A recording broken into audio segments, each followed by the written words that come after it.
Hello there everyone, welcome back again with another video. In this video we will be learning how to implement the private data collections in the Hyperledger Fabric.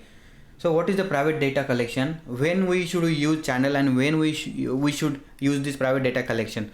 So generally we should use channel when the entire transactions must keep confidential within the set of organizations that are member of that specific channel.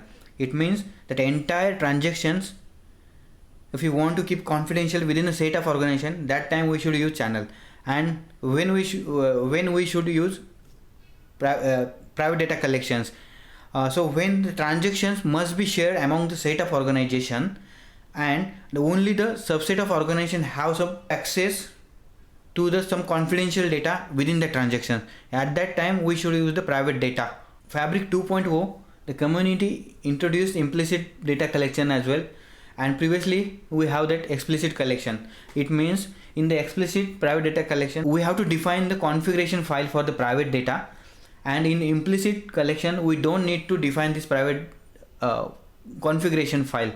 So we will be implementing both of these.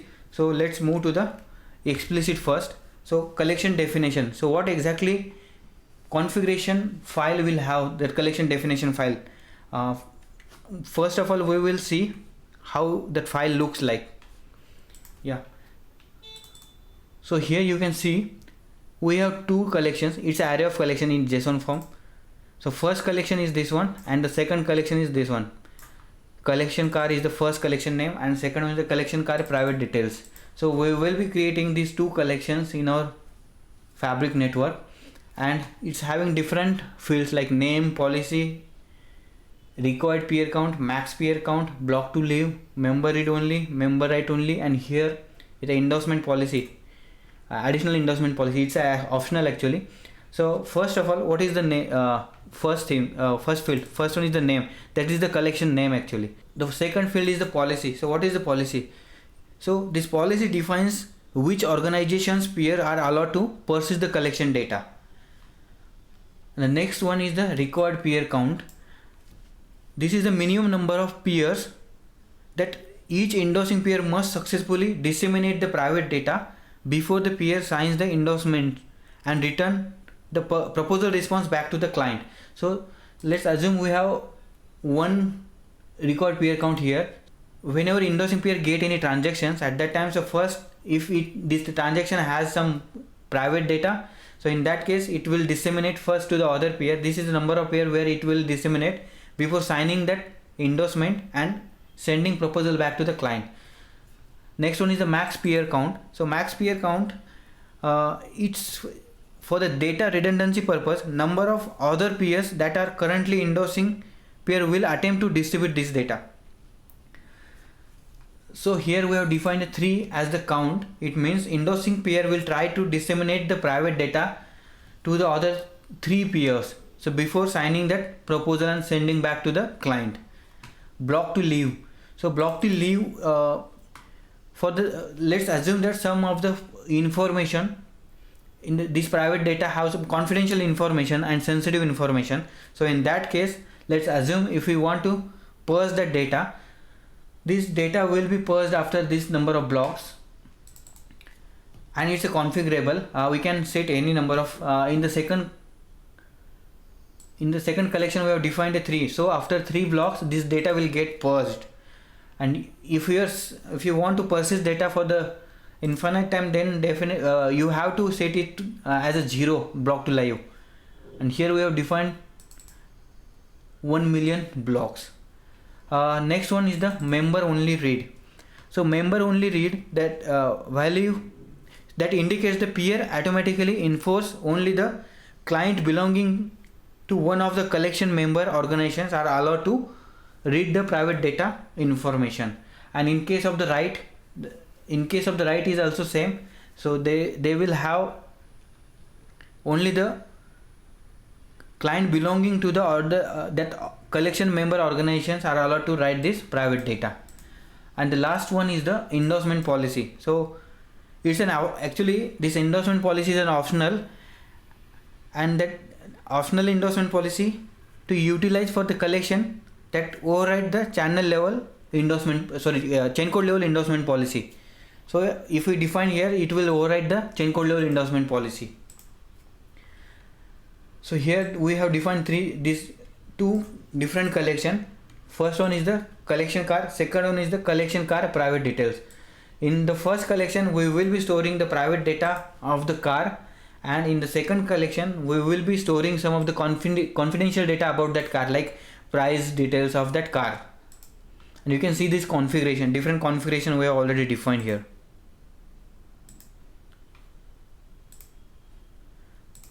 So before moving forward, first of all we will see the transaction flow. So first of all, we'll get the credentials from the certified authority. So user will get the public key, private key and the certificate. After that, client can invoke the transactions. So at the first step here, you can see client send the transaction proposal to the endorsing peer. Here endorsing peer simulate the transactions, create a read write set, and after that transaction get endorsed with their confidence with their credentials of the peer, endorsing peer, and after that it's sent back to the client. So the client will send this transaction proposal to the multiple endorsing peer as per the endorsement policy defined, and after that, once the client get the sufficient endorsement, client create a invocation request and send to the orderer. So the next task, so orderer will enqueue these transactions as per the channel basis. Once that criteria met, like batch time and batch size, whichever is earlier, so the orderer create a block and send to the leader pair of that organization. So leader pair, again this leader pair will get elected, and it's a dynamic process. Any pair could be the leader pair in that organizations. So let's assume pair 1 is the leader pair at that instance, and leader pair will again distribute this block to all the other pair within the same organizations. So it means each pair will get that block and they will commit that block into their ledger. But before that committing the ledger, they will decode that block and validate each and every transactions. That is the the transaction goes to the VSSC, validation system chain code. It means the transaction is in the transaction who is creator, and do the transaction have sufficient endorsements, like that all the validation takes place, and if everything is okay, then only the transaction will get added into the ledger. And this is the flow you can see here. So coming to the private data, so first of all, this is the peer structure. Let's assume that this is the public block storage and this is the public state, that is the CouchDB. This is the blockchain, and at the right side you can see we have private write set storage, private state, and the transient store. So each pair will have this kind of structure. The next task is how generally private data gets stored. Here you can see. So first of all, client send the transaction to the endorsing pair for the simulation. So for the endorsement actually. So first of all, whenever endorsing pair get any transactions, it create a read write set. It validate the transaction if user is authorized to perform the transaction. If yes, then later on it create a read write set, and after that it endorse the transaction. But what if in case the transaction have that private data as well? So in that case, before signing the transactions, this endorsing peer will add that private data into the transient state of that peer, and as per the configuration file defined for that private data will get sent to the other pair as well. That minimum required peer count and the minimum counts just we saw before some time. So this transient data will sent to the other pair of the other organizations using gossip dissemination protocol, because this private data will not be sent to the orderer. Only the hash of that private data will send to the orderer. So it means here in the transaction we will have read write set, that public state, and hash of the transactions. Before sending the endorsement response along with the read write set, so endorsing pair will send to the again client. So this invocation, this transaction proposal response will not have any private data at this time at the first stage. So now client got the endorsement from the endorsement peer. Client collect the sufficient endorsements. Once he gets sufficient endorsement, the client send invocation request to the orderer. Here you can see again. So orderer will enqueue those transactions and create a block as per the batch name and batch size configuration defined for the Genesis block, and later on it will send to all the peer, especially on the leader pair actually, but here just assume that it's sending on the all the peers. So right now this is the committing phase. Now orderer send transaction to the leader pair disseminate to all the other peer in the same organization. So at this point the committing peer will validate the each and every transaction within that block and put that public state in the current state database and update the blockchain. But what if it have that private hash of the private data? So at this committing phase, if the transaction have the private hash of the private data, the first of all this committing peer check if that data is available inside the transient store. If the data is available in the transient store, and it calculate the hash of this data and check the hash of the data which he got from this orderer, especially indirectly from the client. So if these hashes are matching, it means that private data is correct, and this committing peer will say commit that data in the private state and the private write state storage as well. Okay, so this is the first committing peer. Let's assume we have another one committing peer, and in the initial phase when client send the transaction to the peer, in the previous diagram we saw, in this diagram, so if endorsing peer detect that this transaction have the private data, it store in the transient store and disseminate with the other peer as well.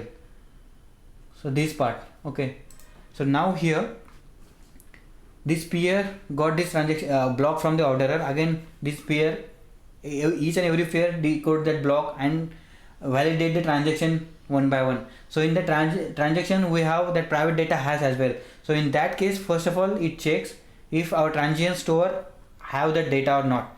If let's assume that while disseminating the data, this transient store don't have that, this peer don't have that private data from which he did not get any data from the other peer. So in that case, this peer will request this private data from the other peer, that transient store, and this transient store, this peer will send that private data again, and this peer will store the data into the transient store again. And this transient store data again, this validation takes place, like the hash of that private data, and check again the value, key value pair of that private data as well, and again this private data will added into the private state and the private write storage. And this is the flow actually, first, second, third. So this is the common actually for the public state, but for the private state the process will be same. So in case let's assume this peer have the transient data, private data in the transient store already, so this peer will not request the private data from the other peer. Directly it will add this add this private data in the private write storage and the private state. So I will show in the COWS database how the private state looks like, and we will see in the actual file system as well this private write state storage.